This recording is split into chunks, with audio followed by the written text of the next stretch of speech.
it's Good News with Dick Baumbach. And I'm Jeff Heiser from Success and Intentional Lifestyle. And how are you today there, Mr. Baumbach? I am doing fine, and I'm standing up for America.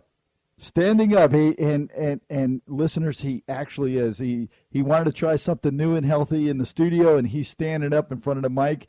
And we'll see how this all works out. I'm still sitting down, and we're going to go into our first story for Good News this week. And Mr. Baumbach, you have a story here that you alluded to last week. High school track coach reports error that leads to a loss of state title. This happened in the Boston area, and it's a track and field coach. His name is Derek Herber, and he saw his team win the second straight Division II outdoor championship, and against Central Catholic. His team was North Attleboro, and they won by 69-68.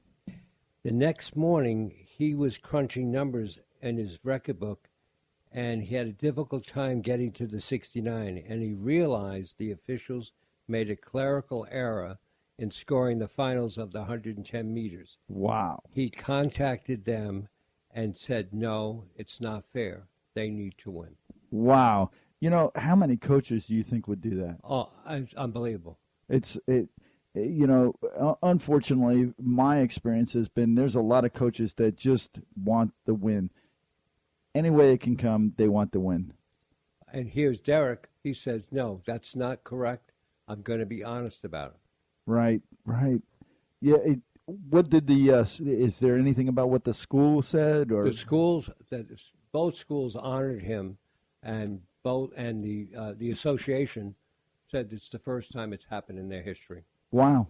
It reminds me, like I said last week, about that commercial where the team is playing basketball and the kid, knocks the ball out. The ref calls it on the other team, and then he has to tell the ref that, no, I knocked the ball out. Right.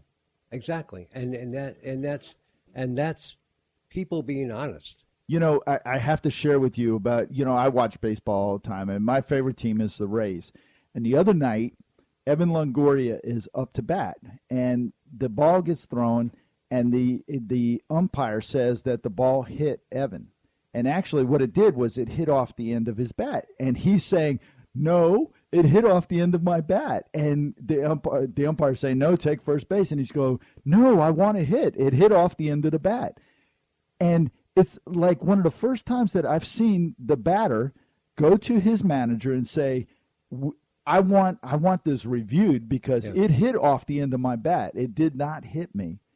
And sure enough, it did hit off the end of the bat. But, I mean, how many players do you see do that? Well, see, that's people being honest. But maybe, it will someday we'll have less of these stories because people are doing it.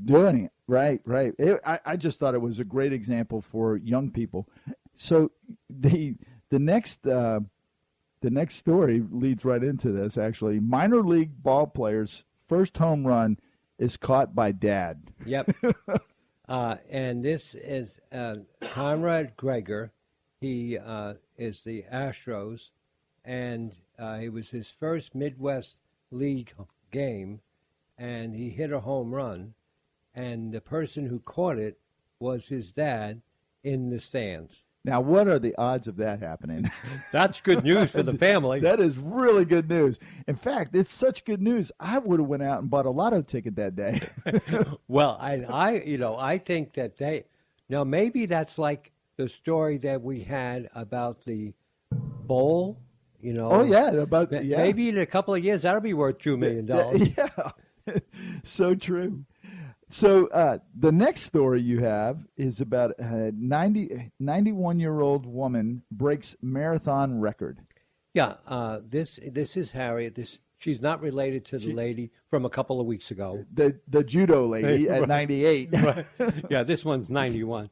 It's Harriet Thompson, and it took her more than 7 hours to run a marathon in San Diego, but she did it. She is 91, recovered from cancer, and she just had to do it because she said that was on her bucket list to do it. Incredible. 91 years old. Now, was she a lifetime marathon runner, or was this something that she just went and did? No, she just started running when she was 76. She was young. Right. I mean, hey, I got something to do. I'm 76. Could you imagine starting running At marathons? 76. No. I'll be jumping out of the airplane like one of the Bushes did. Okay. So I want to go back to the other story about the baseball player. Yeah. You know, my youngest son played Little League, and he played for a fairly long time. And my wife had just bought a brand new car, and she parked it, she thought, well away from the whole ball field and well away from anything that could happen. And he's the first batter up, and the first hit that he does is one of the longest hits that he's ever hit. And it goes, and it goes. It's foul, but it goes right through her back window. Oh, my And goodness. the car was 1 day old. Oh, my goodness. Right through the back window, yeah. So when I saw that about the father catching the ball, it's like, yeah, we caught the ball too. It was the car that did it. You have share something in common there with that man. Yeah. Yep. So the next story you have is cop buys birthday presents for boy after mom's gifts were stolen. I love hearing these, but I hate hearing these stories because, it really takes a low life to go and steal people's gifts. Well, and this happened, by the way, in the state. It happened in Jacksonville. And the sheriff's office responded to a burglary call. The mother was devastated because her son's, all of his birthday presents were stolen from her car, and she had just purchased them with a tax refund she had gotten, and she had no money to replace them. And what Derek Practillo did, he was this officer, he put his police report together. He showed it to some other officers, and the next day they went to a store and purchased with their own money a toy police car, a birthday cake, and a card, a backpack, and they also gave him a $100 gift card. Wow, that is a really good news story. Our sheriff here in our county is very much a guy like that. Yeah. He encourages his men and women to do this. Exactly right. And by doing it, they bring about such good news. That's exactly it, Jeff. Yep. And here and again, but something we've shared. You never hear about this story. No, you never do. You never hear about our sheriff except for when he says, you got to arm yourself and be prepared, and the cavalry will come. No, every Christmas they take hundreds of kids shopping, and they do things for their birthdays and bicycles and all this different stuff, and you never hear that good news. Well, maybe we'll get that good news out. Well, that's why we have Mr. Dick Baumbach at TNR, because he brings the good news. That's right. We try and bring it every week. Good news. We're at the end of our show. It's another good week of good news. And what do you have for us next week, Dick? This is just a simple good news story. A kitten survives a 3,000-mile trip from Egypt to England locked in a box. Okay, yeah, I hope it was on an airplane.